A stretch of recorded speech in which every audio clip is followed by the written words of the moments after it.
Bueno, vamos a poner a grabar la reunión de hoy. Bueno, y si les parece, comenzamos y luego si alguno más se va sumando, va a tomar la película empezada. Hoy tengo el gusto de presentar a Juan Carlos Balda. Juan Carlos es doctor en administración, profesor en la Universidad de Belgrano en la materia Pymes, editor del newsletter Grandes Pymes y uno de los consultores más destacados de CAPS Consultores. Se dedica a todos los temas que tienen que ver con dirección, gestión, estructura de las empresas pymes y fundamentalmente, aparte de todo esto que digo que tiene que ver con su currículum académico, es una gran persona y yo creo que esto es uno de los valores fundamentales que podemos destacar en un profesional que ayuda a las personas y a las empresas a poder ordenarse y a poder aspirar a un futuro mejor.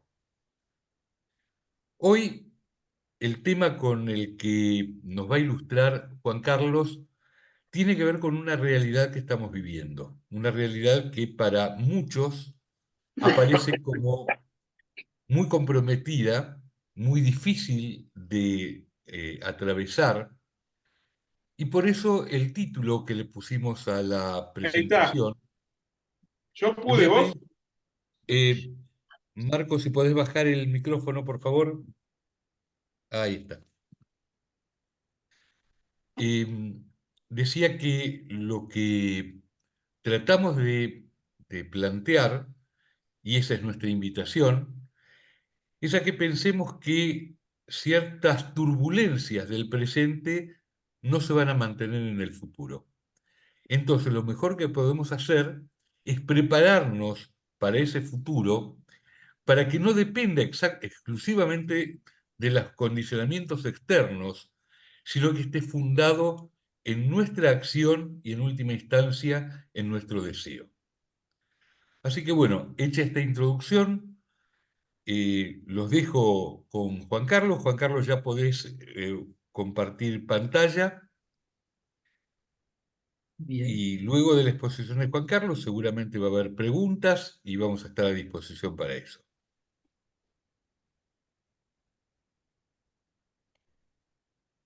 ahí se ve bien la pantalla. Perfecto. Sí, Bárbaro. Muchas gracias, Leonardo.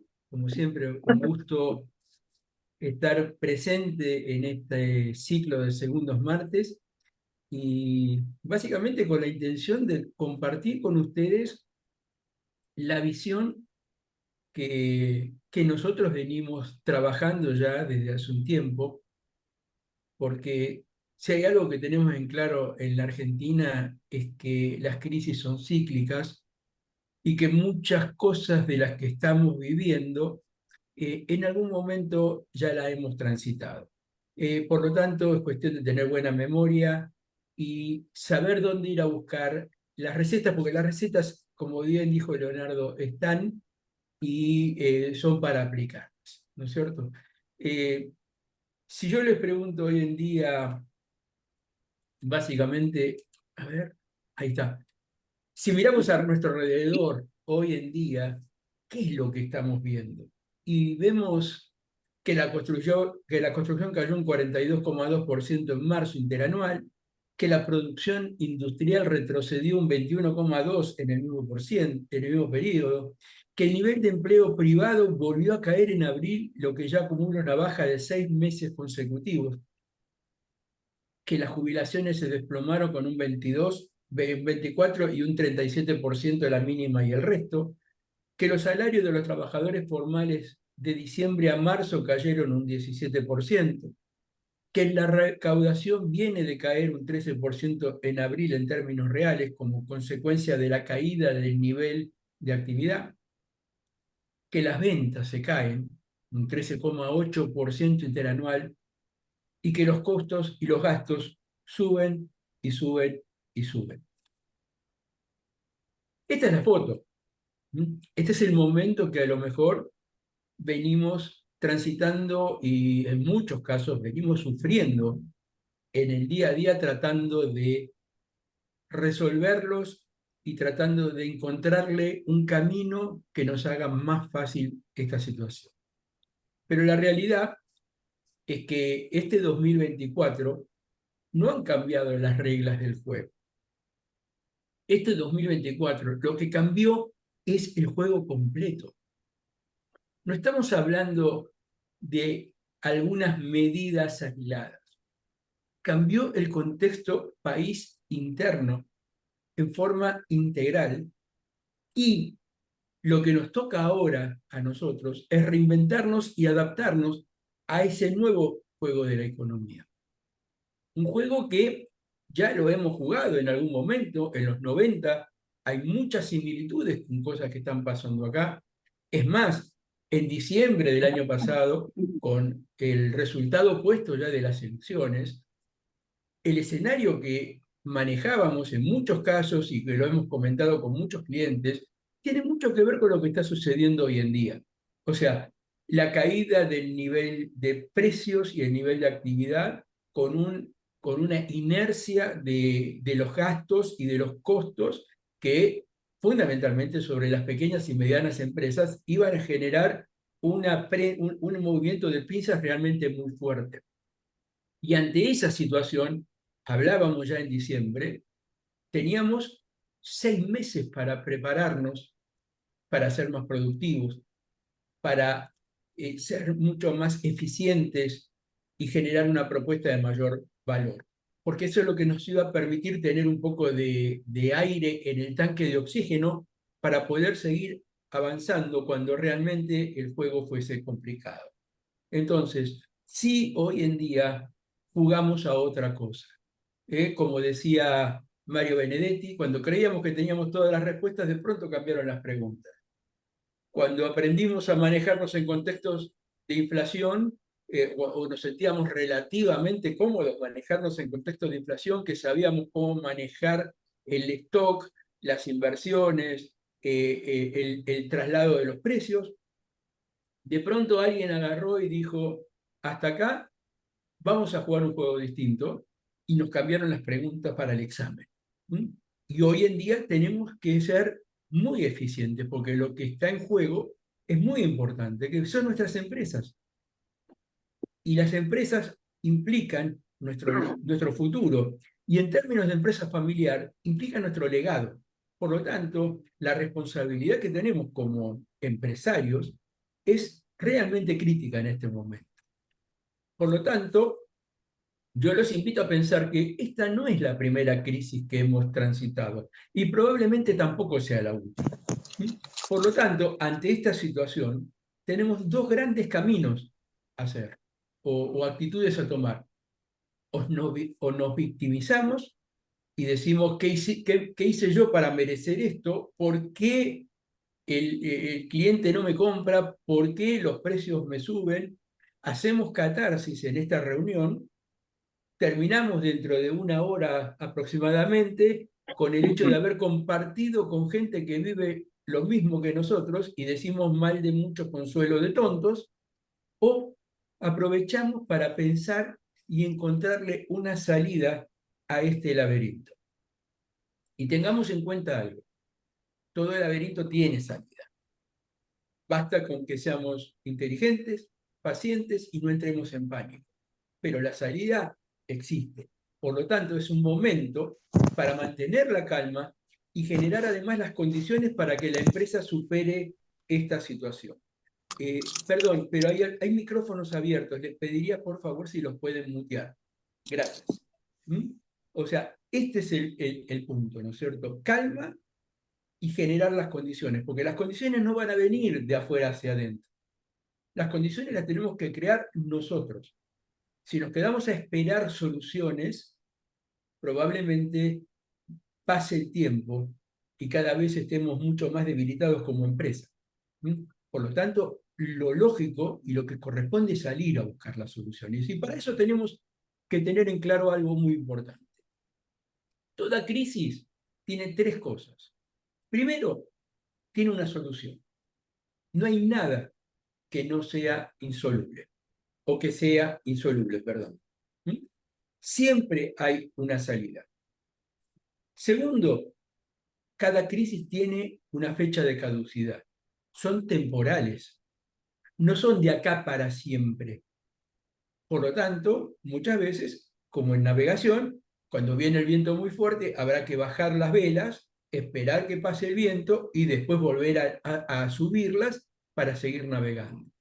Y tercero, toda crisis también tiene una enseñanza para nuestra vida. Y me gusta esto de la enseñanza. Y me acordaba de una situación que creo que todos conocemos, que era la famosa tragedia de los Andes. ¿Mm? Gustavo Cervino fue uno de los sobrevivientes de la tragedia de los Andes. Y fíjense lo que escribió sobre ese momento. Dijo, a ver, esperen un poquitito porque justo me queda, a ver, ahí está. Al principio, en la cordillera nos preguntábamos, ¿por qué nos pasó esto a nosotros? Y eso nos paralizaba. ¿Podemos hacer un paralelo con lo que nos pasa en las empresas? ¿Eh? En el medio de la crisis de hoy, mayo 2024, ¿por qué nos pasó esto a nosotros? Estamos paralizados, no encontramos salidas. El contexto se nos viene encima y nos agobia. Pero Cervino decía, lo que había que preguntarse era cómo salir de ahí, no cómo quedarse, ni por qué nos había pasado. Lo crítico era salir de la crisis, buscar esa salida que hablamos antes. Y continúa diciendo, escuchar en la radio que se había suspendido la búsqueda fue la mejor noticia. Ustedes se preguntarán, ¿cómo? Estamos en el medio de los Andes, se suspendió la búsqueda y para nosotros para ellos fue una mejor noticia. Fíjense lo que decía él. Desde entonces ya solo dependía de nosotros sobrevivir y por eso hicimos cosas increíbles. Los invito a pensar en la crisis con este enfoque. No se trata de ver por qué nos pasa lo que nos pasa. Se trata de ver qué vamos a hacer a partir de ahora. Porque esto donde estamos ahora es la realidad. No es lo que nos gustaría, de acuerdo, pero es lo que es. Y con esto tenemos que hacer, en este contexto tenemos que hacer negocios. Y además, solo depende de nosotros sobrevivir. Y cuando uno está necesitado y hay un solo camino, lo único que no puede hacer es no avanzar y no transitarlo. Por lo tanto, Cervino y los otros sobrevivientes hicieron cosas realmente increíbles, que fue luchar por su vida y lograr salir adelante. Cosa que es lo que nosotros también tenemos que hacer en nuestras empresas. Gandhi lo dijo en otras palabras. Él decía, nuestro futuro depende de lo que hagamos en el presente. Si hoy bajamos los brazos, si hoy nos sentimos agobiados, si hoy nos dejamos ganar por la situación y nos sentimos realmente decaídos, todo nuestro sueño se va a esfumar. Y yo creo que todos los que estamos acá, todos los empresarios, hicieron grandes sacrificios para lograr lo que tienen. Por lo tanto, hay mucho por lo cual seguir adelante. En ese sentido, ante esta situación, como dijimos, podemos seguir considerándonos víctimas o podemos ser motor del cambio. El enfoque de esta charla, como decía Leonardo al principio, es ser motor del cambio. Es seguir adelante y ver cómo salimos de una situación crítica. Probablemente no podamos salir de la crisis país, pero sí podemos hacer que nuestra empresa no viva una situación tan crítica. Hay una luz al final del camino, hay una salida. Aún en el medio de la noche hay siempre una opción. Hay algunos puntos sobre los que tenemos que trabajar y yo creo que ahora sí empezamos a charlar un poco de lo que ustedes a lo mejor venían a buscar, ¿no es cierto? Con una aclaración, la bola de cristal no la tengo, lo que hay que hacer y la receta mágica para cada uno de ustedes tampoco la tengo, pero sí quiero compartir algunos temas que para mí son fundamentales de trabajar en nuestras empresas. Tiene que ver con la estrategia, tiene que ver con el modelo de negocio, tiene que ver con el liderazgo y la gestión de equipos, con la productividad y la gestión, con un tablero de comando o de control de gestión, con el alineamiento familiar. Son 6 patas que tiene esta mesa y que nos van a permitir tener muchas más probabilidades de encontrar el camino a casa que de estar preocupados agarrándonos la cabeza para ver por qué la vida nos castiga y nos hace vivir este contexto. Hay una realidad, no se acaba el mundo, muchachos, pero sí empieza uno nuevo. ¿Sí? Y ese nuevo mundo hay que transitarlo con un nuevo enfoque. Por lo tanto, desde el punto de vista estratégico, lo primero que tenemos que hacer es aceptar esta realidad. 2024 implica todo esto. Si todo funciona, va a ser una coyuntura, pero en el mientras tanto es nuestro presente. Y acá tenemos que aceptar que lo que nos condujo al éxito en el pasado no necesariamente nos va a llevar al éxito en el futuro. Y como a mí me gusta siempre decir, no nos va a llevar al éxito ni siquiera en el presente. Tenemos que replantearnos la manera de mirar el negocio y de conducir nuestras empresas. Tenemos que cambiar el modelo mental del empresario. Tenemos que guardar en el arcón de los recuerdos, por lo menos, el tema de cómo trabajar en un contexto inflacionario, porque no tenemos inflación en este momento, tenemos estanflación en algún sentido, y tenemos un compromiso muy fuerte desde el punto de vista económico y financiero. Por lo tanto, vivimos en un contexto saturado de productos y servicios. Evidentemente, cualquiera de ustedes me puede decir, Juan Carlos, tenemos muchos competidores. Y es cierto. Y para que nuestros productos o servicios tengan éxito, lo que tenemos que lograr es que se destaquen. Si somos uno más, somos uno menos, decía Alberto Levi, uno de los mejores profesionales en marketing y en management de la Argentina. Tenemos que lograr diferenciarnos. Lo que nosotros hacemos tiene que ser para nuestro cliente único.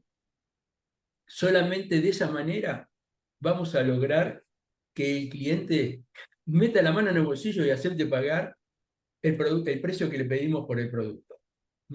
Si nosotros no valoramos lo que hacemos, el cliente tampoco lo va a hacer. Y yo sé que cualquiera de ustedes tiene realmente productos y servicios de primer nivel.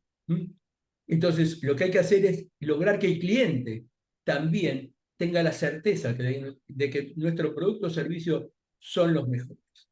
Porque si no, como decía Kawasaki, si el mercado no percibe esa diferencia, va a decidir por precio.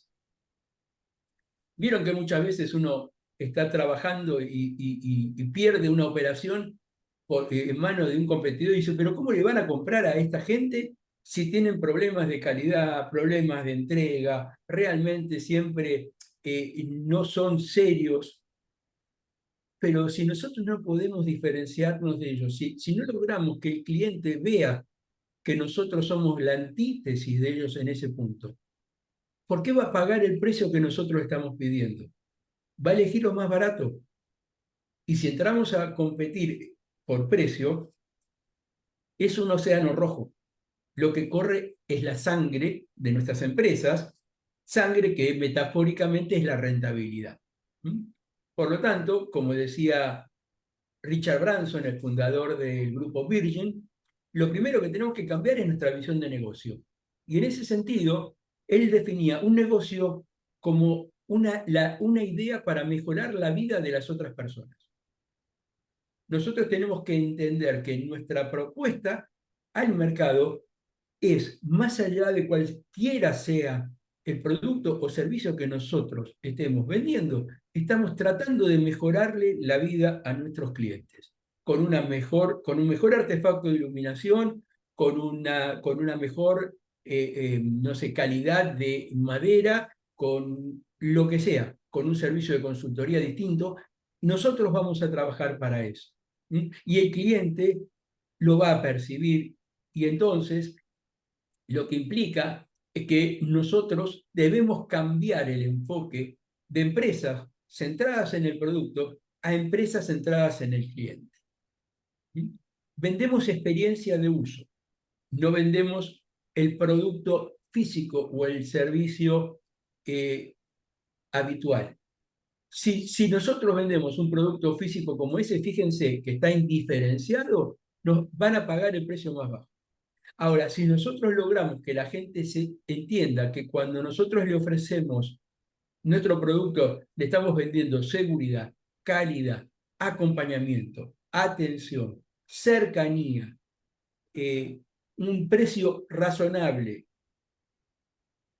evidentemente las cosas cambian.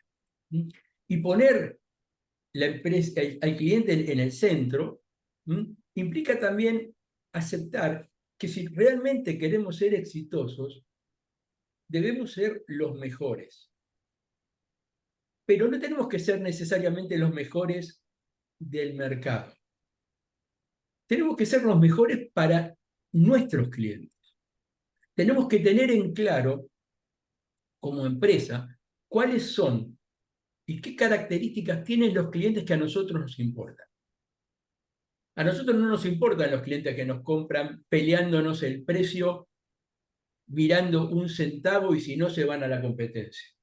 A nosotros no nos importan aquellos clientes que no valoran la calidad, que no valoran el servicio postventa, que no valoran el acompañamiento. Porque si no lo valoran, no están dispuestos a pagar por eso. Ahora, eso implica hacer un buen análisis del mercado, identificar claramente el cliente que reúne las condiciones que nosotros queremos.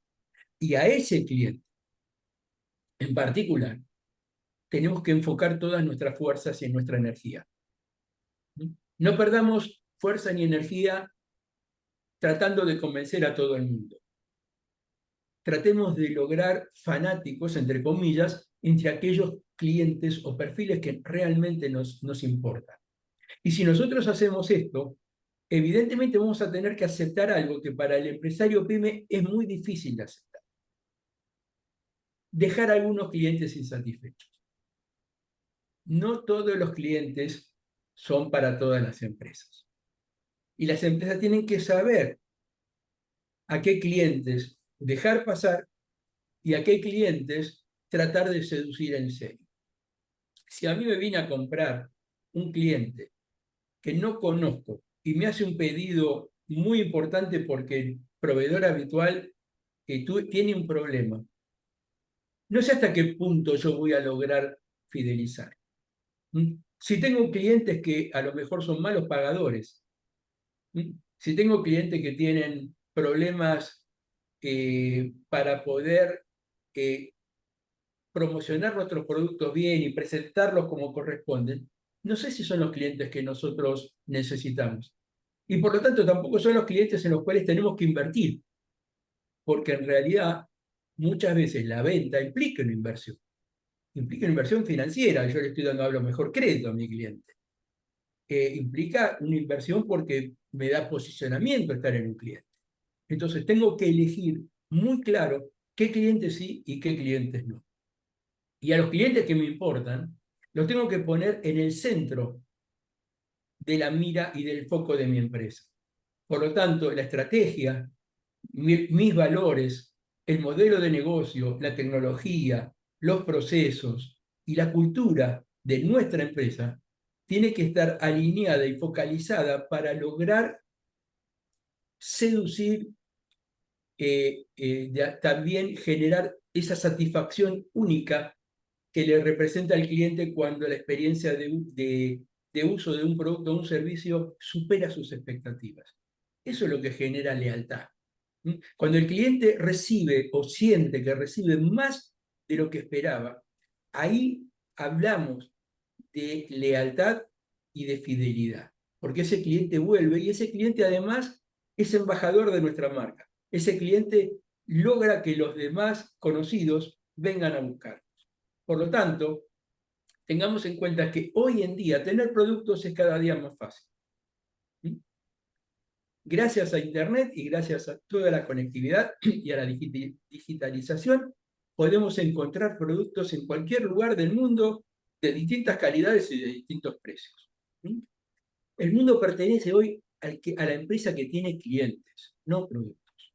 El que tiene el mercado puede llegar con distintos productos. Si no tenemos clientes, estamos en un problema. Por lo tanto, es crítico conocer bien a nuestros clientes y qué propuesta de valor esperan de nosotros. En un contexto como el argentino, donde si nosotros armamos una estructura económica donde tenemos costos, gastos, margen y precio, y somos pymes, tenemos que aceptar que el precio lo pone el mercado. Tenemos que aceptar que los costos normalmente los ponen los proveedores, porque la pyme no tiene mucha fuerza de negociación. Por lo tanto, además hay muchos proveedores que son monopólicos, que son oligopólicos, que tienen un poder fuerte para establecer los precios. El salario de los trabajadores se negocia por convenio colectivo, por paritarias, y son por sectores, no son por empresas todavía, ojalá que lo sean. Por lo tanto, para poder tener un margen más o menos relevante, nos queda como una herramienta de trabajo los gastos. Pero los gastos tienen un límite. Una vez que ya estamos en un nivel de supervivencia, ¿qué podemos seguir reduciendo? Nada. Por lo tanto, como hablamos del laberinto, todo laberinto tiene una salida y tenemos que salir por ella, lo que nos queda es aumentar nuestra propuesta de valor. Porque si aumentamos nuestra propuesta de valor, si nuestros clientes sienten que lo que le estamos dando vale más que lo que le estamos cobrando, estamos en condiciones de poder elevar el techo de cristal de los precios. Si no, no. Porque tenemos historia, ¿nos van a convalidar un precio mayor? No. Porque nuestra calidad es uniforme y es calidad promedio del mercado. Probablemente no. Nos van a convalidar los precios cuando se sientan que sus expectativas están colmadas. Por lo tanto, a partir de ahí, tenemos que definir qué necesidades de nuestros clientes vamos a satisfacer y con qué productos y servicios, y cuáles no. ¿Qué mercados y qué áreas geográficas atenderemos y cuáles no?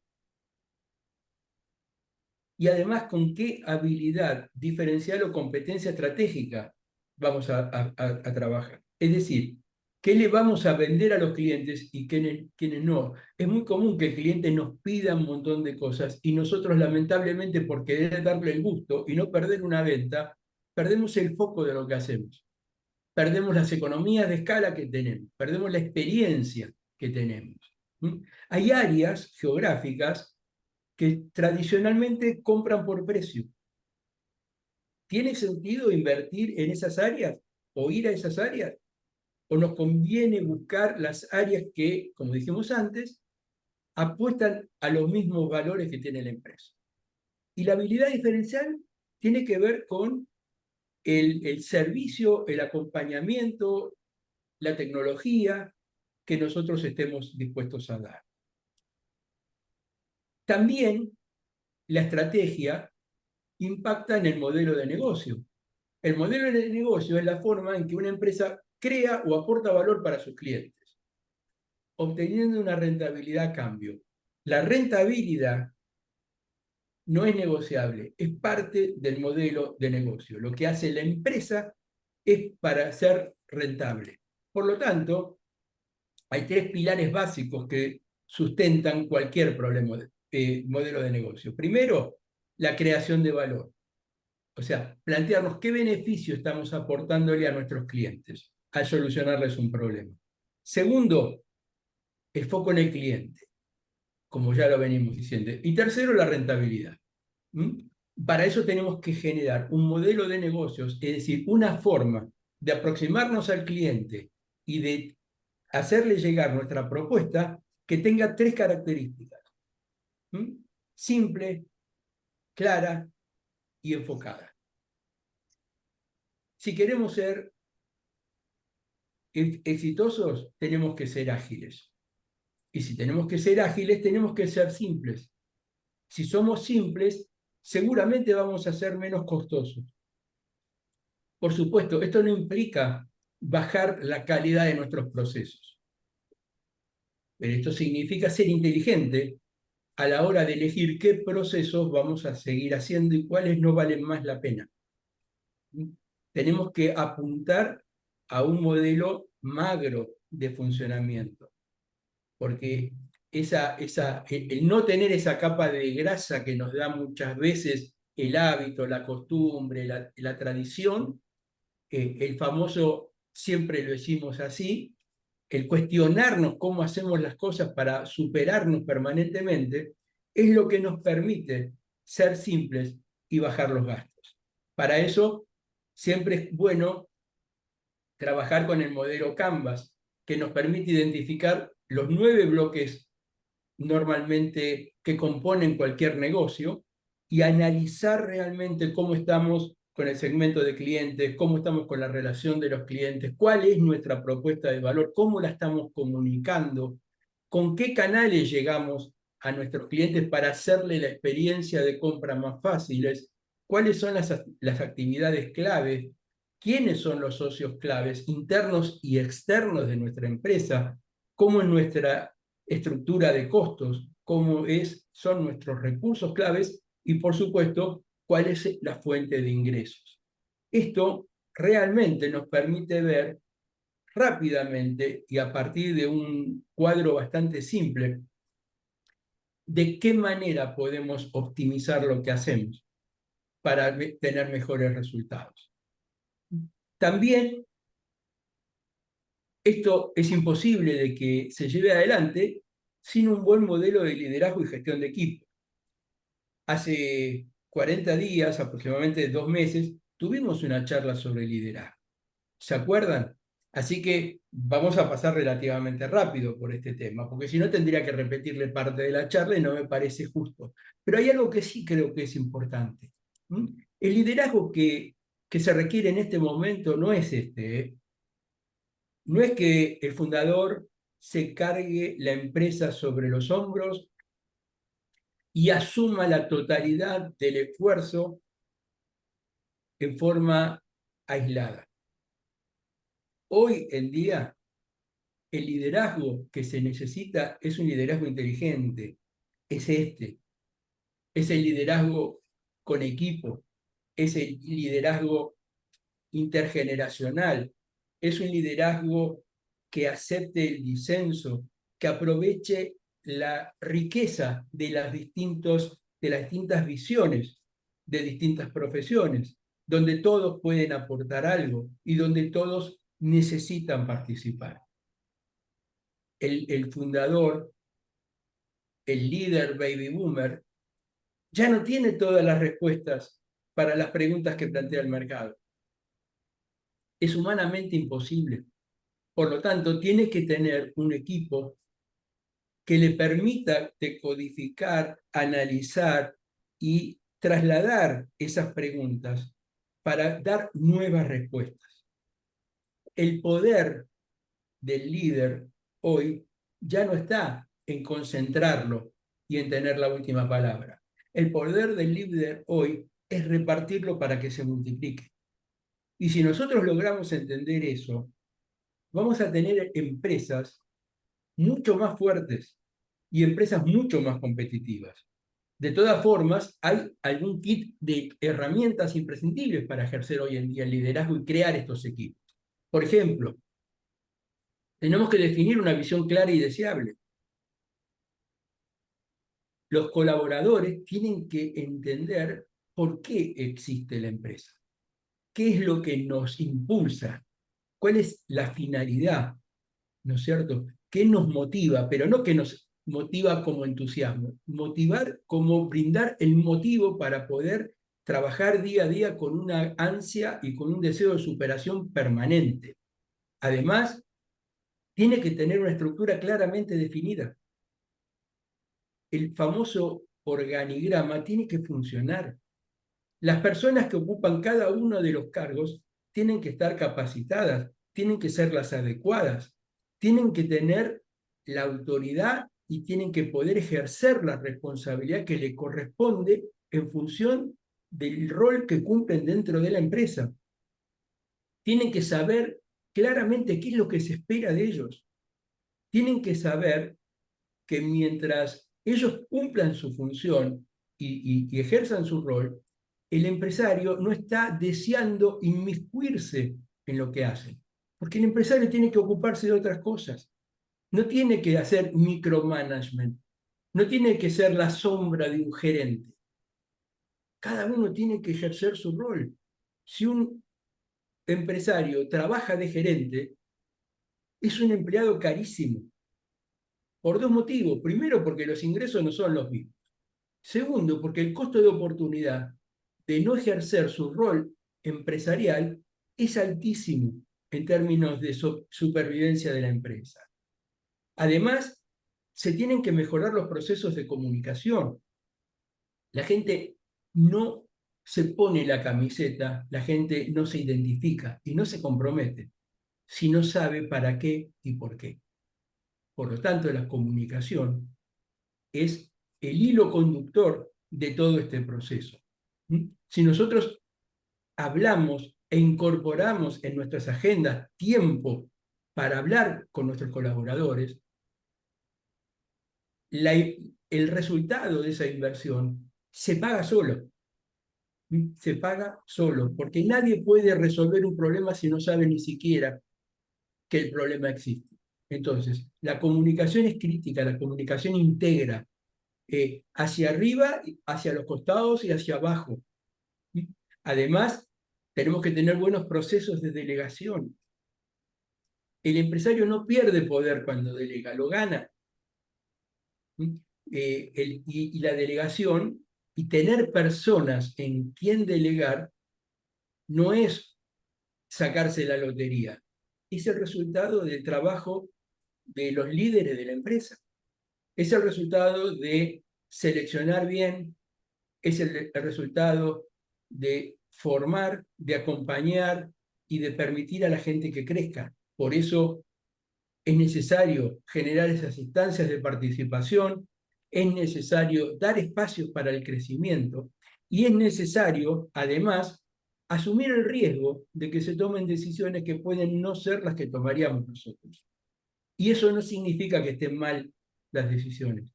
Simplemente se puede lograr distintos, el mismo resultado, transitando otros caminos. Y nosotros tenemos que además tener esa humildad y esa grandeza para dar la posibilidad de que se haga. Muchas veces las empresas no crecen porque nosotros, cuando conducimos, ponemos realmente corset para la creatividad de nuestros colaboradores. No los dejamos desarrollarse. Y después, lamentablemente, muchas veces los terminamos echando porque creemos que nos desilusionan porque no aportan ideas. Entonces, tenemos que ser muy cuidadosos en este tema. El desarrollo de la gente y la riqueza de la gente es responsabilidad de quienes dirigen. Como siempre decimos, no hay ninguna empresa que sea mejor que la gente que la compone. Cuando hacemos un negocio, lo cierra una persona. Cuando entregamos un producto, lo hace una persona. Entonces, es crítico que eso lo tengamos siempre en claro. Productividad y gestión. La gestión es el cómo. Y acá los invito a pensar esto. La rentabilidad se produce, La rentabilidad no es algo que aparece en el estado de resultados que nos da el contador a fin de mes. ¿Mm? Y acá empieza la pregunta, ¿cómo estamos puertas adentro respecto de la rentabilidad? Dijimos que la rentabilidad se produce cada día, en cada acto, en cada decisión, y la generamos todos. Todos somos responsables de mantener los gastos por debajo de los mínimos. Todos somos responsables por sacarle el mayor provecho a un recurso. Todos somos responsables por generar esa percepción de valor en nuestros clientes. La señorita que atiende el teléfono y que siempre está de buen humor, aun cuando la llame un cliente para quejarse o un proveedor porque quiere cobrar y hoy no le podemos pagar. La dirección, los gerentes, los muchachos que entregan los productos, la gente que está en el taller, todos en cada decisión que toman, suman o resta a esa gran alcancía que es la rentabilidad. ¿No es cierto? Entonces, ¿qué es la rentabilidad? Básicamente es el resultado de tomar las ventas menos el costo menos los gastos. Yo de esto me voy a concentrar un momentito en el tema de gastos. ¿Mm? Y cuando hablo de gastos, quiero hablar de un tipo especial de gastos. ¿Ven el iceberg? Todos sabemos lo que significa un iceberg, ¿no? Una pequeña porción arriba, una masa inmensa abajo. Yo siempre les digo a nuestros clientes y a los alumnos que es muy fácil saber el costo de un recurso por el cual recibimos una factura.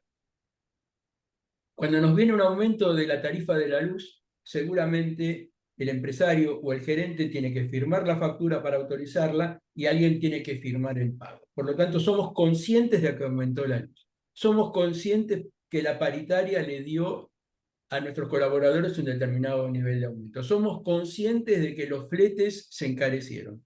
Y en la medida que el mercado nos lo permite, tratamos de transferir esos mayores costos al precio. Como les dije, hasta donde el mercado nos lo permite. Ahora, ¿qué pasa con los costos por los cuales no recibimos facturas? Yo lo llamo el modelo de gestión. O sea, la manera en que nosotros hacemos las cosas pueden generar un nivel de gastos o sobrecostos realmente muy importantes y nosotros no somos plenamente conscientes de eso porque no recibimos una factura. Y lamentablemente impactan en la rentabilidad. Y no entendemos por qué la rentabilidad baja. Si después de todo la luz no aumentó tanto, el flete tampoco y la mano de obra se mantiene relativamente bajo control. ¿Qué pasó? Y entonces me permito darle algunas reglas que de alguna forma uno ha ido recogiendo a lo largo de los años de experiencia. La primera regla dice, todo lo que no genera valor genera gasto y el gasto no se recupera. El costo se incorpora al producto y vuelve a través de un precio, pero el gasto no. O sea, cuando nosotros despilfarramos la luz o le ponemos al producto algún componente que para el cliente no tiene ningún valor, estamos sumándole gastos y no sumamos en la propuesta de valor. El cliente no paga por eso. Cuando nosotros de golpe no estructuramos bien las hojas de ruta y tenemos logísticas que son erráticas y generan mayor gasto, pero no generan mayor valor. Cuando nosotros de golpe tenemos controles sobre controles y sobre controles, tenemos un montón de supervisores que están trabajando de policías, pero realmente no generan valor. Todo eso el cliente no está dispuesto a pagarlo y da origen a la segunda regla. Nadie está dispuesto a pagar un centavo de más como consecuencia de nuestras ineficiencias, como consecuencias de nuestros gustos, de nuestra comodidad, o para que nosotros podamos seguir haciendo las cosas como las hacíamos siempre. El cliente paga por el valor que recibe, no por otra cosa. La tercera regla, nuevamente Kiyosaki, nos dice, el problema de este mundo es que no hay suficientes solucionadores de problemas. Por lo tanto, si te conviertes en un solucionador de problemas, te vas a hacer rico. Yo les pregunto, ¿cuántos de ustedes enfocan y encaran su actividad profesional y empresaria con la idea de que estamos solucionándole problemas a la gente, no que estamos vendiéndoles productos o servicios? Es como decía Branson al principio, ¿se acuerdan? Es mejorarle la calidad de vida a la gente. Si nosotros logramos posicionarnos en la mente de nuestros clientes como solucionadores de problemas, cuando necesiten cualquier producto o servicio que nosotros tengamos en nuestra lista de ventas, van automáticamente a pensar en nosotros, porque saben que si nos compran, nosotros vamos a darle un buen producto, un buen servicio, los vamos a capacitar, los vamos a acompañar, vamos a atender cualquier necesidad que tengan y siempre vamos a estar ahí. Y eso sí es un factor por el cual el cliente paga. La tranquilidad de saber y de conocer quién es nuestro proveedor y que no están solos, eso es algo que para el cliente es crítico. Cuarta regla, que algo sea lo normal no quiere decir que esté bien hecho. Esto lo dijo Mafalda. O sea, que hagamos algo como lo hicimos siempre, no quiere decir que esté bien seguir haciéndolo. Simplemente quiere decir que somos resistentes al cambio muchas veces. Eso significa que tenemos que replantearnos una y otra vez si lo que estamos haciendo en este momento y en este contexto sigue siendo o sigue teniendo tanta validez como cuando nosotros nos propusimos hacerlo la primera vez. El contexto cambia, el cliente cambia, los hábitos cambian. Entonces, no es garantía de que hoy en día tenga el mismo impacto en el cliente. Por lo tanto, pasamos a la quinta regla que tiene que ver con esto. Productividad no es hacer muchas cosas, sino eliminar todo lo que no tiene que hacerse. Es distinto, ¿no? El enfoque, porque uno normalmente habla de productividad y se imagina una persona, ¿vieron los dibujitos? Medio como un dios hindú, una persona con 4 pares de brazos haciendo cosas. Esa es la idea que nosotros tenemos de alguien productivo. Y la realidad es que no. La reingeniería, la famosa reingeniería, hace hincapié en aquellas cosas que generan valor y en la necesidad de que aquellas otras que no lo generan no se hagan más. No tiene sentido ser eficientes en hacer cosas que no aportan valor al producto o el servicio que estamos entregando al mercado. Porque el cliente no va a pagar por eso. Nosotros sí vamos a pagar por eso, porque nuestros gastos incluyen esas actividades. Yo me acuerdo una vez, estábamos en una empresa y gastábamos un dineral para comprar cartón, cajas de cartón. Vendíamos fiambres y buscábamos las mejores cajas de cartón que podía haber. Imagínense a valores de hoy, a lo mejor se gastaban 15 millones de pesos por mes en cajas de cartón. Un día fuimos a un cliente y justo llegó el camión nuestro. Se bajaron los productos, el cliente agarró las cajas, sacó el producto, lo guardó en las cámaras, apiló las cajas y se los dio a un muchacho que estaba recogiendo cartón por la calle. 15 millones de pesos que no generaban valor. ¿Qué voy a buscar? ¿Otros cartones? No. Hay otras opciones. En ese caso eran las bandejas de plástico que eran reutilizables. Entonces, tenemos que ser curiosos, tenemos que ser inquietos, no tenemos que dar nada por sentado, tenemos que cuestionarnos a nosotros mismos.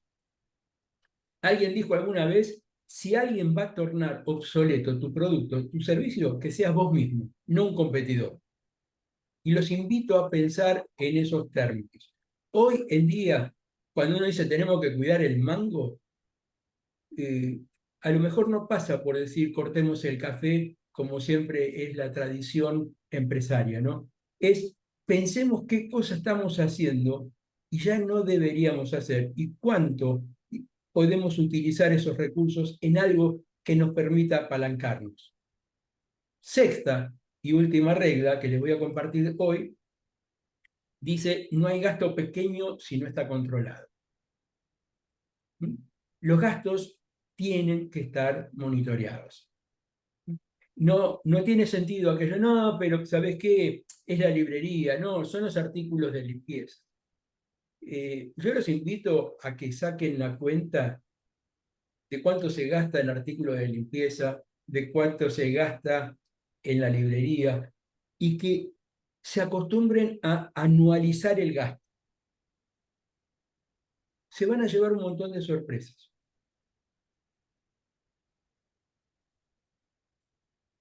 Los gastos pequeños son tan importantes como los grandes. Un pequeño agujero hunde un barco.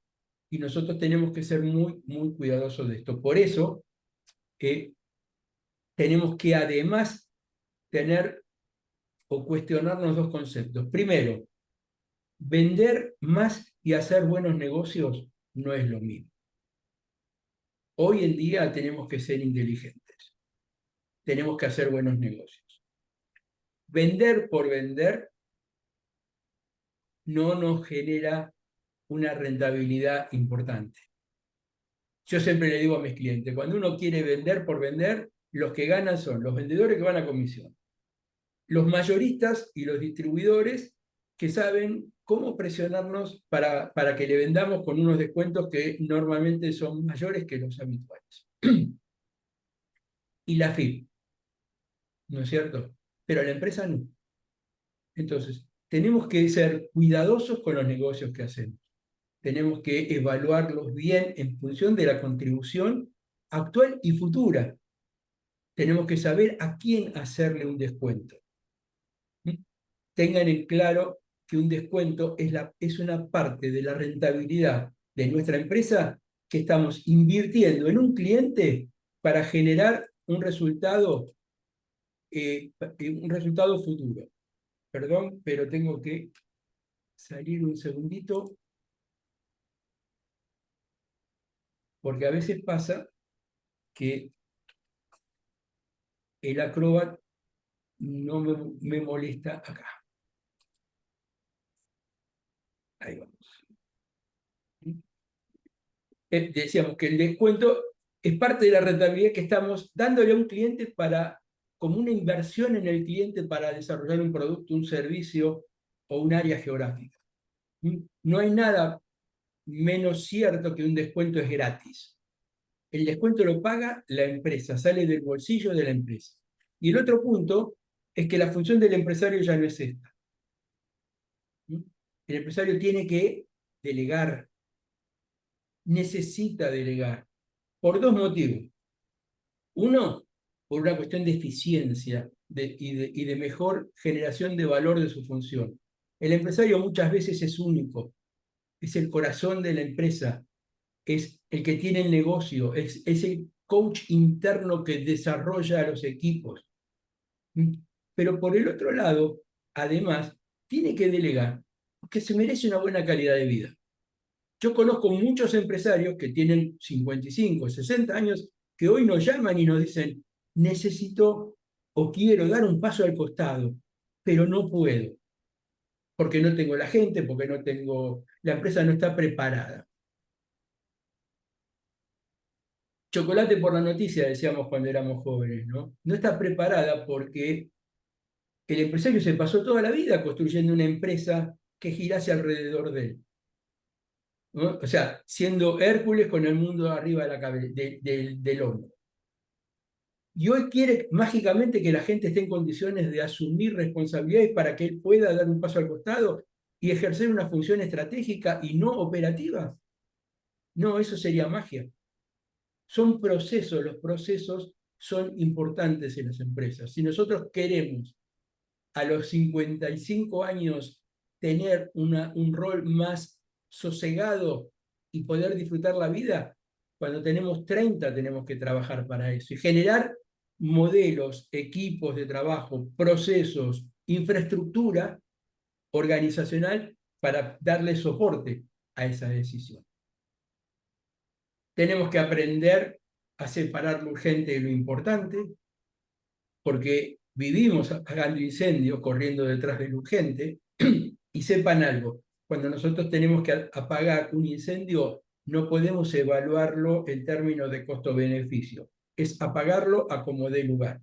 Si yo me entero a las 2 de la tarde que tengo la cuenta del banco descubierta, tengo que pagar la tasa de interés por el descubierto que el banco me quiera cobrar, tengo que pagar la tasa de descuento de un cheque que quiera vender al precio que el banco o la cueva me quieran cobrar y no tengo forma de salir de ahí, porque si no me rechazan los cheques que tengo en cámara.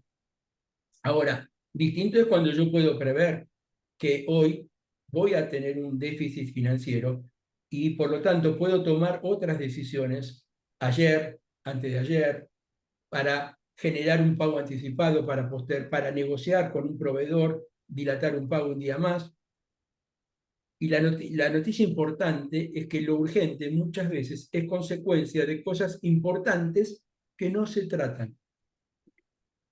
Yo conozco muchas empresas que tienen reclamos de calidad de parte de sus clientes por un producto con falla, y la salida más fácil es porque estamos muy ocupados, porque no tenemos tiempo, es decirle al cliente, no te hagas problema, te lo cambio y te regalo otro. Porque con eso es como que me limpio la conciencia y digo, lo dejo contento también a él. El problema vuelve a ser doble. Primero, entregué 2 productos al precio de uno. Segundo, voy a seguir fabricando productos deficientes porque no tengo tiempo para analizar por qué fallan. Entonces, después me quejo que los números no me dan. ¿Yo soy parte del problema o parte de la solución? Es una decisión. Y por último, confundir lo económico con lo financiero también es otro problema. A veces uno le pregunta al empresario cómo está económicamente y le contestan cómo está financieramente. O sea, y mirá, en la caja tengo plata. Sí, pero eso no es lo mismo. Una cosa es nuestra capacidad de generar recursos económica, y otra cosa es la capacidad de utilizar racionalmente y eficientemente los recursos financieros que tenemos, que es el mundo financiero. Podemos tener problemas financieros con rentabilidad si no somos inteligentes en el manejo. Podemos tener plazos de cobranza más largos que los plazos de pago a proveedores, podemos tener inmovilización en stock, podemos tener mucho dinero en la calle, podemos tener muchos valores en cartera que no se lo podemos dar a nuestros proveedores porque nuestros proveedores no nos aceptan esos plazos. Podemos estar tomando decisiones personales con los recursos de la empresa y estamos drenando el flujo de caja. Hay muchas cuestiones que tenemos que hacer. Lo único que tenemos que tener en cuenta es que un problema financiero requiere una solución financiera. Y muchas veces lo fácil es decir, un problema financiero lo solucionamos con una solución económica. No tengo plata, hace descuento para cobrar en efectivo para poder cubrir el banco. Ahora, ese descuento que le das a un cliente, lo estás educando al cliente para que él también sepa que cuando yo necesito plata, el precio lo pone él. Y después los números no me empiezan a dar. Profe, También, sí, no se está viendo las diapositivas, las filminas. ¿no? A ver. Gracias por avisarme. No, por favor. Cuando A ver. molestó el Sí, sí, sí, acrowhard, sí. ahí Tenés hubo. razón. Espérame que, a ver, claro. Gracias, Matías. No, por favor. Menos mal que ustedes me creen, ¿eh? Así que, a ver ahora, ¿ahí se ven? Perfecto. Gracias. ¿Mm? Tablero de comando o de control de gestión. ¿Mm? O sea, una de las cosas que son importantes para tener en cuenta, a ver, es que una empresa no solamente tiene que ganar dinero, sino que además tiene que saber, perdónenme, ahí está, tiene que saber por qué está ganando.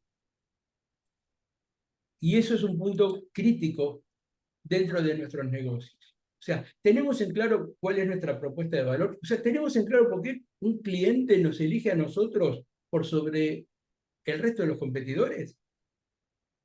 Eso es crítico, porque si nosotros no tenemos en claro eso, ¿cómo, cómo gestionamos, cómo definimos, cómo nos apalancamos para lograr ser mejores?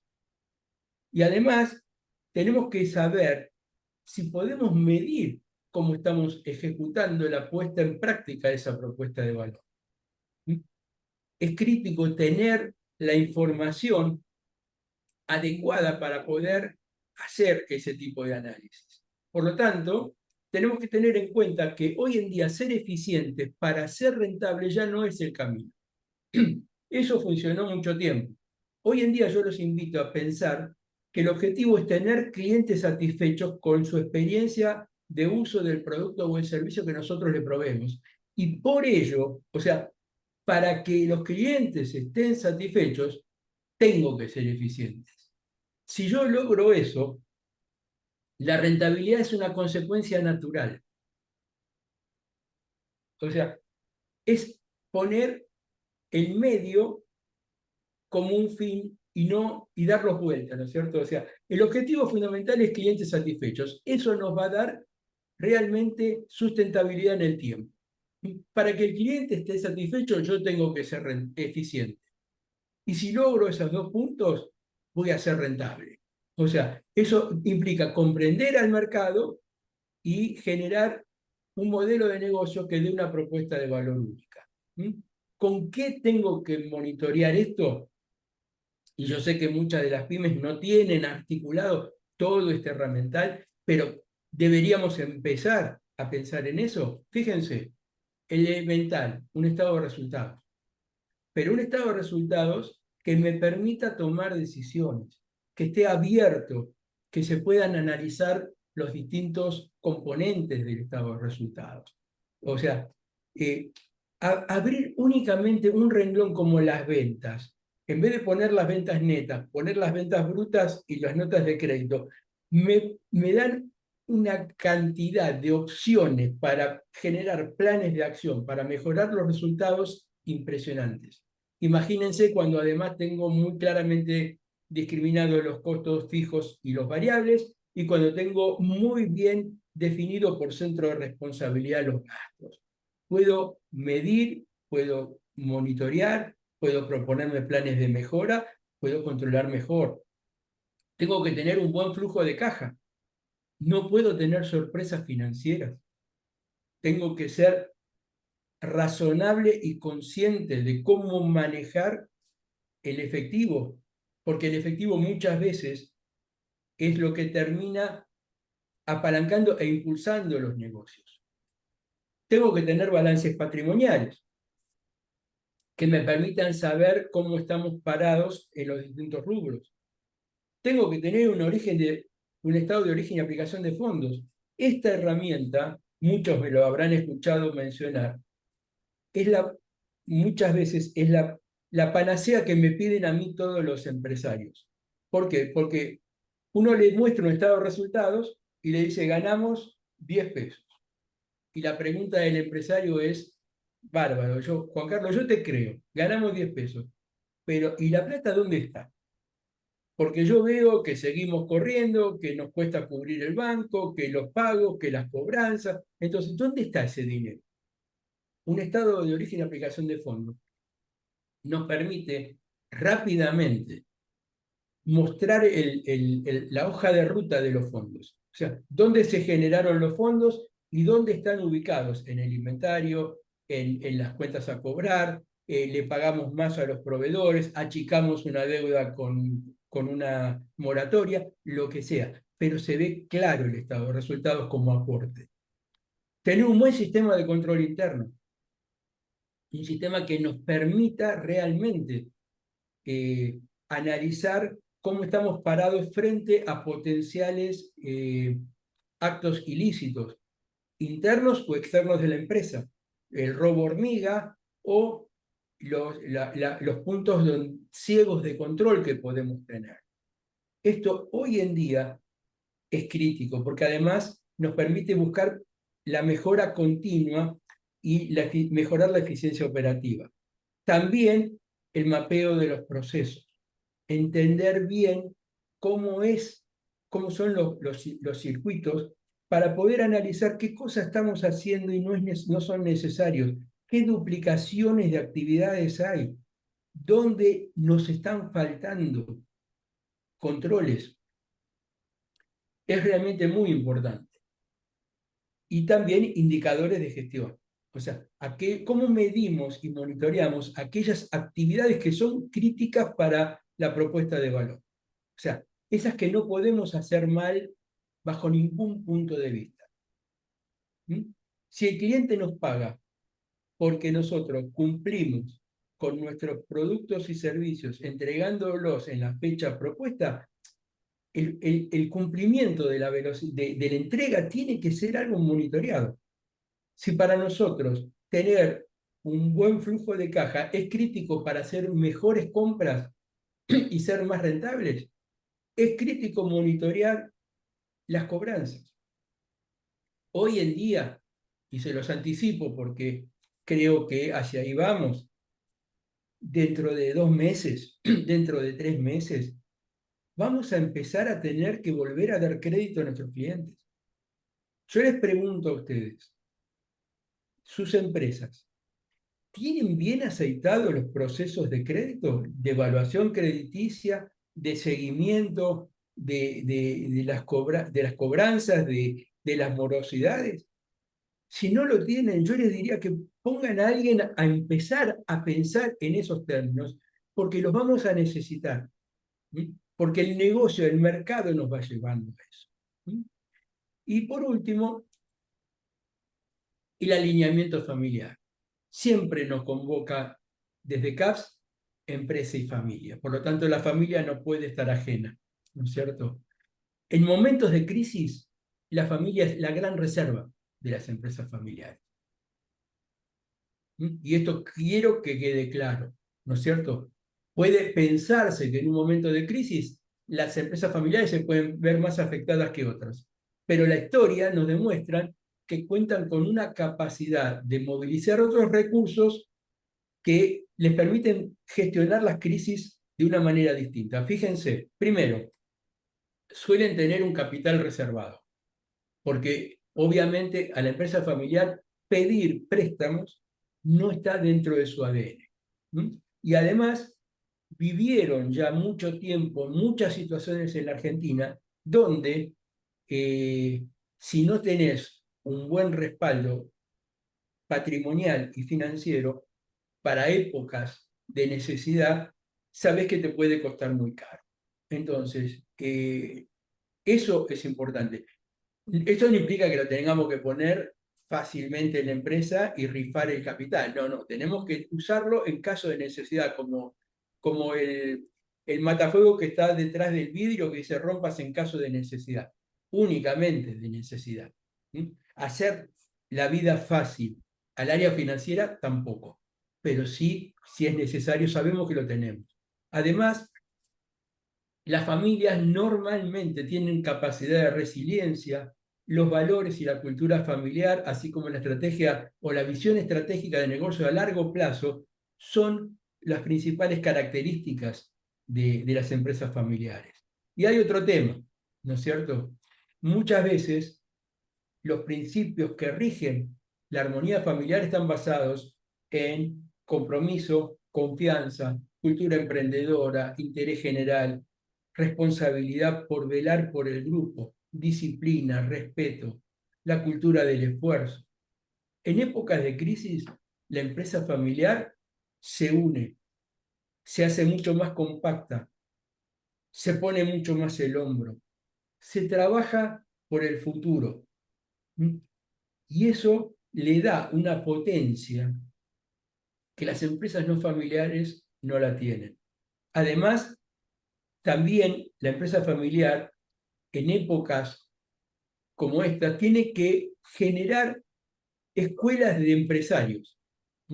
Por dos motivos. Primero, para seguir creando empresas y atomizar los riesgos. Y segundo, también para evitar la lucha por el poder sobre las empresas que ya existen. Si tenemos segundas generaciones que van desarrollándose y van creciendo, que entren en el embudo de una estructura jerárquica, suele generar ganadores y perdedores. Si nosotros somos capaces de hacer un spin-off de las empresas y generar oportunidades y alentar el emprendedorismo de los jóvenes de nuestras empresas para armar grupos, estamos haciendo realmente nuestro trabajo. Por lo tanto, tenemos que formar a las nuevas generaciones para que sean empresarios y no gerentes o gestores de empresas. Y eso es crítico.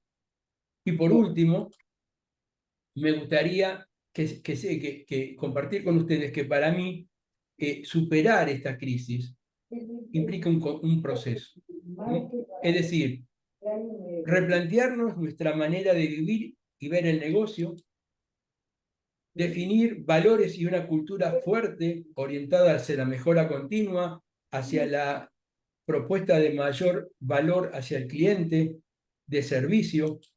Eso normalmente se ve reflejado en estrategias y en estructuras flexibles, acordes a las necesidades del cliente, en personas que tienen las actitudes y las competencias necesarias para estos momentos, que son curiosos, inquietos, comprometidos. Y esto que se refleja en procesos y en herramientas de gestión más sutiles y mejor preparadas para detectar las necesidades que tenemos hoy en día. Todo esto da como resultado el éxito, pero es un proceso. No es mágico, no es el deseo, no es yo quiero, no, hay que trabajar para todo esto. Y hay que, como ustedes vieron, hay que integrar distintos niveles de herramientas sutiles, más duras, en pos de un resultado. Como conclusión y para terminar y no aburrirlos más, me gustaría mencionar una frase que me parece muy bien, muy buena. Dice, tus actuales circunstancias, la crisis, no determinan dónde puedes ir. Se limitan a determinar por dónde empezar. En este contexto va a haber ganadores y perdedores. No necesariamente van a depender del producto o del servicio o del mercado que atiendan. Van a depender fundamentalmente por la creatividad, por la propuesta de valor y por la calidad de lo que le entreguen a sus clientes. Muchas gracias.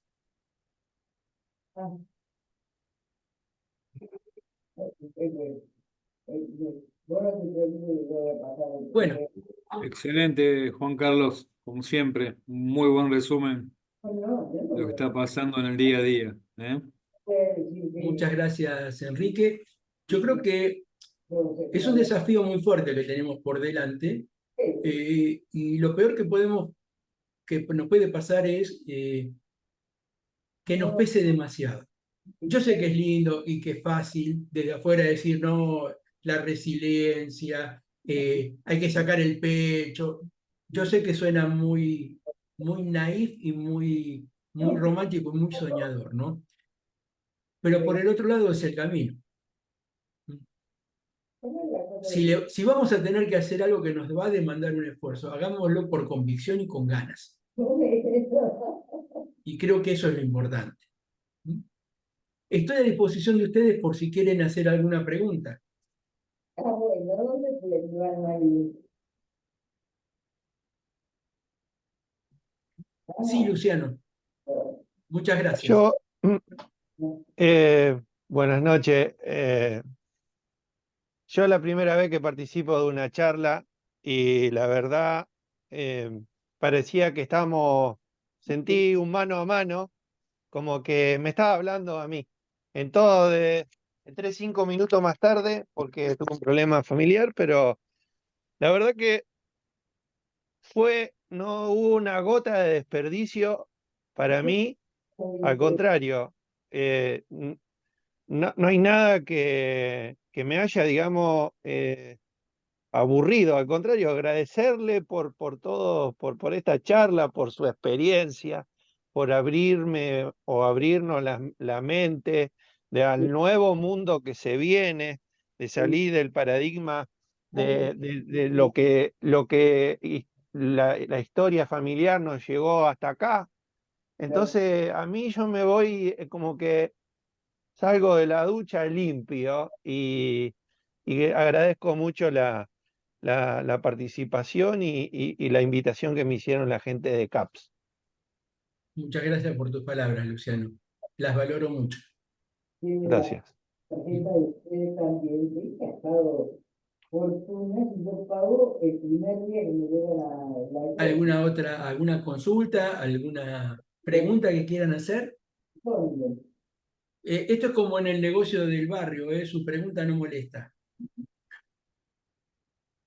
Qué lindo. Yo te mando un beso, que termine. Nosotros, Juan Carlos o profe, eh, también sentimos exactamente lo mismo. Eh, Tenemos un emprendimiento, por así decirlo, eh, bajo una marca muy reconocida del país, nacional, y trabajamos con un equipo de personas que varios están invitados, andan por ahí en la sala y creemos que también fue exactamente un punto débil o fue una consultoría mano a mano con nuestra empresa y realmente estamos agradecidos por todo lo que nos dio y lo que nos da. Gracias, Matías. Y te mando un abrazo grandote. Lo mismo a Vanessa que, bueno, en mi pantalla están uno al lado del otro también, así que como en la vida.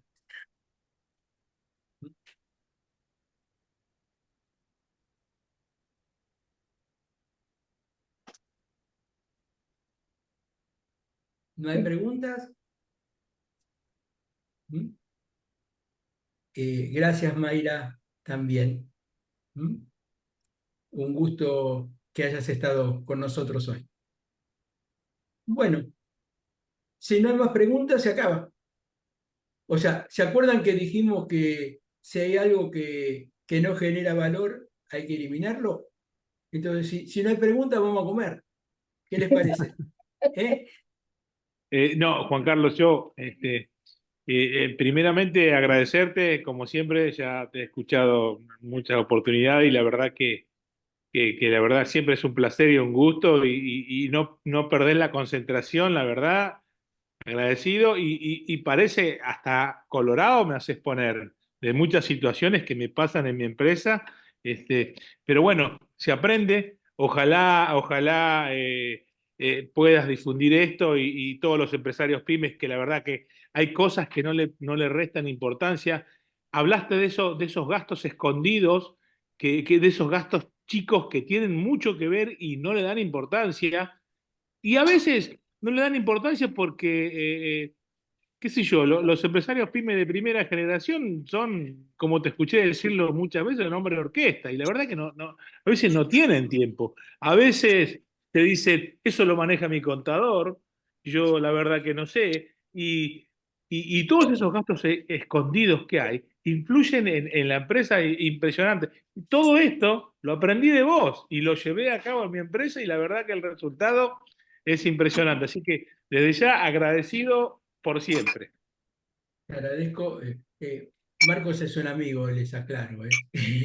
Pero yo creo que es importante lo que él dijo, ¿no? Porque Hay veces que nosotros creemos que porque hacemos todo nosotros es más barato. Yo les aseguro que es más caro. Es mucho más caro. Si yo como empresario tengo que estar controlando las facturas, tengo que estar imputando, tengo que estar viendo cuando cargan las mercaderías, tengo que estar al pie de la máquina para ver que los productos salgan bien o no, primero, seguramente estoy pagando un montón de sueldos a gente que no está haciendo su trabajo. Segundo, mi trabajo no lo hace nadie, que es el de manejar el barco. Ustedes manejan barcos. Y no porque haya, digamos, ocupaciones de primera o de segunda. El barco necesita que alguien lo guíe, necesariamente. Necesita que alguien verifique que todo esté funcionando bien, pero sin tener que hacer las cosas. Entonces, desde ese punto de vista, siéntanse orgullosos de ser empresarios, porque ustedes hacen algo que la gran mayoría de la gente que no hace. Dan trabajo, generan riqueza para el país y además invierten y ponen en juego todo su patrimonio. O sea, es para levantarse y aplaudirlos. Entonces, vivan con plenitud esa función. Si ustedes no valoran lo que están haciendo, el resto tampoco lo va a hacer. Tenemos que estar orgullosos de nuestros productos, de nuestros servicios y de nuestra gente. Un empresario amigo que nos abandonó ya hace unos años me enseñó y me dijo, él fabricaba pan, y me dijo una vez, mira Juan Carlos, nosotros tenemos que estar bien cuando producimos, porque nuestros estados de ánimo van con el producto. Nosotros tenemos que estar orgullosos de lo que hacemos, tenemos que estar felices de lo que hacemos, tenemos que atender a la gente con ese enfoque. Y yo les aseguro que el cliente lo percibe. ¿O acaso no nos pasa a todos entrar a negocios y sentir la mala onda que hay adentro y nos queremos ir? Y hay otro que nos quedamos, nos charlamos, hablamos y nos sentimos como en casa. Eso pasa, eso no es magia, eso no es verso, eso existe. Lo experimentamos nosotros en primera persona. Entonces, ¿por qué no lo van a experimentar los demás? Starbucks, según definiciones de Howard Schultz, el CEO, no está en el negocio de vender café. Starbucks está en el negocio de las relaciones humanas. Eso es lo que da Starbucks, la posibilidad de ir a compartir un café en un lugar donde querramos estar. Y nos lo cobran 2 o 3 veces lo que vale un café en cualquier lado. Y lo pagamos contentos, ¿eh? Entonces, esa es la propuesta de valor. Esa es la propuesta de valor. Y no hay que ser Starbucks, no hay que ser el Cirque du Soleil, no hay que ser Apple, no hay que ser Tesla para hablar de propuestas de valor. El kiosco de la esquina tiene propuestas de valor. La tienda de barrio donde compramos la ropa tiene propuestas de valor. Cuando yo voy a la gente donde compro la ropa, me reciben, me muestran todas las camisas que quiero ver, me dicen, esta te va a gustar porque tus colores son estos, y de repente le digo, no, ¿sabes qué? Voy a comprar una remera, hacen así, corren las 30 camisas que me bajaron y me ponen 30 remeras con una sonrisa. Eso es valor. Entonces, no pensemos que tenemos que ser grandes para hacer ciertas cosas. O sea, somos grandes porque hacemos las cosas, que es distinto. Y yo los invito a que lo piensen de esa manera. ¿Sí? Bueno, muchas gracias entonces por acompañarme hoy, y será hasta la próxima. Que sigan muy bien. Muchas gracias. Cualquier duda que tengan, cualquier comentario que me quieran hacer, esperen que les voy a poner en el chat mi correo personal para que estemos en contacto. Muchas gracias por todo. ¿Eh? Para lo que necesiten, me pueden escribir a jcbalda@caps.com.ar y va a ser un gusto poder darles respuesta. Maricel, yo tengo entendido que la grabación se va a colgar en el canal de YouTube de CAPS. Así que, lamentablemente, hay una parte que no van a ver la filmina que yo estaba viendo y que gracias a Matías me hizo corregir. Pero bueno, por lo menos el audio de esa parte también lo van a tener. Muchísimas gracias, Juan Carlos. Saludos desde Chile, como siempre agregando valor, mucha calidad en tu ponencia. Querido Andrés, ¿cómo estás tanto tiempo? Te mando un abrazo grandote. Otro para vos. Gracias por estar con nosotros. No, por nada. Saludos a Bueno, todos. gracias. Bueno, ahora sí, entonces, buenas noches a todos, buen provecho y que la pasen lindo. Muchas gracias, hasta luego. Hasta luego.